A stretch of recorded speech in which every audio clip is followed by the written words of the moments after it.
ये कहानी एक बूढ़ी माँ की, जिनकी कमर हमेशा झुकी हुई रहती थी, जिनकी एक आंख नहीं थी। उनके घर में उनका बेटा, बहू और पोता इसी बात से परेशान थे कि हमारी दादी इतनी कुरूप है। बहू उनको साथ ले जाने से कतराती थी, पोता हमेशा उनको इग्नोर करता था और घर के कोने में छोटे से कमरे में वो हमेशा रहती थी। एक दिन उनके देवर जब आए देखने के लिए कि भाभी कैसी हैं, तो पता चला कि भाभी माँ को बुखार है और घर में कोई देखने वाला नहीं है। जब उनका बेटा वापस आया तो चाचा ने अपने भतीजे को बहुत डांट लगाई कि तुम अपनी माँ का ख्याल नहीं रखते। बहू को बहुत डांट लगाई कि आप अपनी सासू माँ की सेवा नहीं कर सकती। तो बहू ने गुस्से में कह दिया कि कितनी कुरूप है, इनको कहां लेकर के जाएं। तब चाचा ने अपने भतीजे को, अपनी बहू को और पोते को सबको याद दिलाया कि बताता हूं तुम्हें एक छोटी सी कहानी। जब तुम्हारा ये पति 2 साल का था तो सीढ़ी पर से गिर गया था, एक आंख इसकी चली गई थी, इसकी कमर जो है उसकी हड्डी टूट गई थी।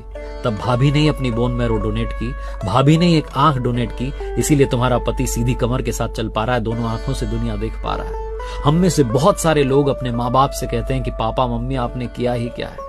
अपने माता पिता से ये कहने से पहले 100 बार नहीं बल्कि अनंत बार सोचिएगा। ये लाइन कभी मत कहिएगा कि आपने हमारे लिए किया ही क्या है।